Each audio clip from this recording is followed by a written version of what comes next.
నమస్కారం. ఆంధ్రప్రదేశ్ రాజకీయాలలో ఇప్పుడిప్పుడే కొంత క్లారిటీ వస్తూ ఉన్నది. మొత్తం రాష్ట్ర వ్యాప్తంగా ఉన్న అన్ని అసెంబ్లీ నియోజకవర్గాలలో కొత్త సమీకరణాలు వెలుగు చూస్తూ ఉన్నాయి. రాజకీయ పార్టీలు కూడా తమ అభ్యర్థుల్ని ఫైనల్ చేసుకుంటున్న దశలో ఉన్నాయి. కొన్ని చోట్ల అభ్యర్థి ఎవరో తెలిసిపోయినా మరికొన్ని చోట్ల ఆక్రమణలు, భూ ఆక్రమణలు ఇటువంటివన్నీ కూడా వాళ్ళు ఆ కార్యక్రమాల్లో బిజీగా ఉన్నారు.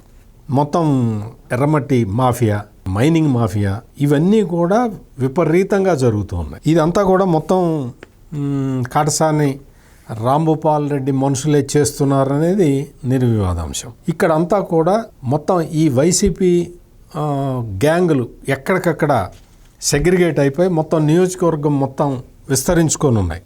అందరూ ఈ పనులలోనే బిజీగా ఉన్నారు.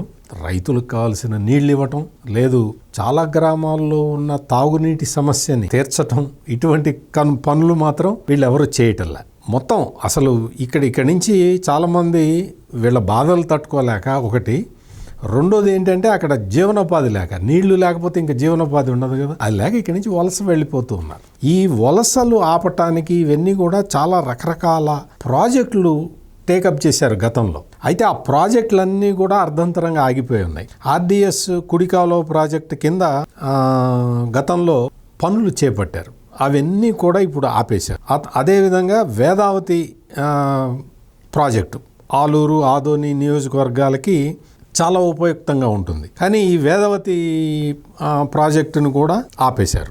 గండ్రేవుల రిజర్వాయర్ నిర్మాణం కోసం 2400 కోట్లు మంజూరు చేస్తే ఆ పనులే మొదలు కాలేదు.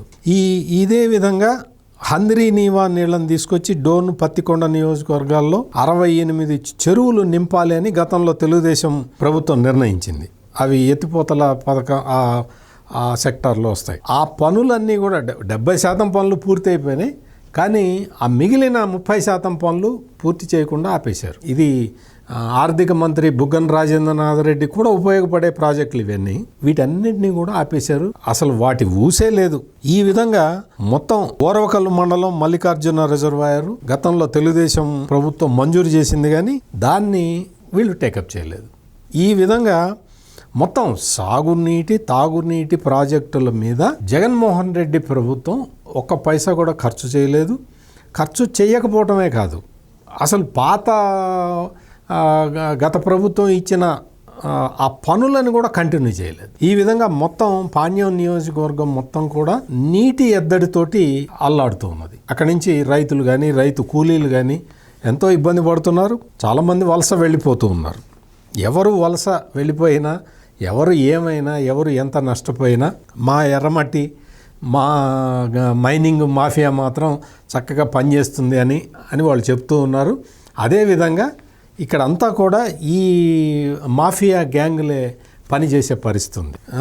నేను నాకు ఆస్తులు ఎక్కడ పెరగలేదు, హైదరాబాదులో ఉన్న ఇల్లునే అమ్ముకున్నాను అని రాంభూపాల్ రెడ్డి చెప్తూ ఉంటాడు.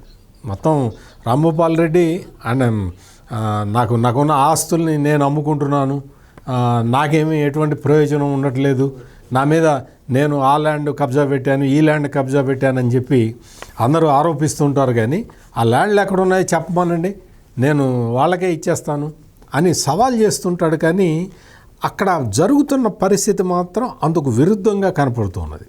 దీంతో అక్కడ మొత్తం ప్రజల్లో ఒక రకమైన వైసీపీ అంటే వ్యతిరేకత స్పష్టంగా కనపడుతున్నది.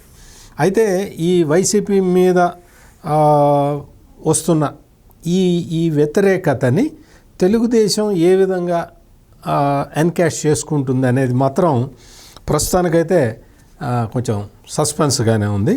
మొత్తం కర్నూలు జిల్లాలో ఎక్కువ ఓటర్లు ఉన్న ఈ పాణ్యం నియోజకవర్గంలో మొత్తం గెలుపు దోబూచులాడుతుంది. తెలుగుదేశం క్యాండిడేట్ గౌరు చరిత అన్ని గ్రూపులు అంటే తెలుగుదేశంలో ఉన్న అందరినీ కూడా కలుపుకెళ్ళటానికి ప్రయత్నం చేస్తూనే ఉన్నది. కానీ ఈ కాటసాని రాంభూపాల్ రెడ్డి గ్యాంగుల్ని ఎదిరించి పోరాడటం అనేది ఇప్పుడు ఇక్కడ తెలుగుదేశం పార్టీ చేయాల్సి ఉంది. అది ఎంతవరకు చేస్తారు అనేది ఇక్కడ ఒక ప్రధానమైన పాయింట్.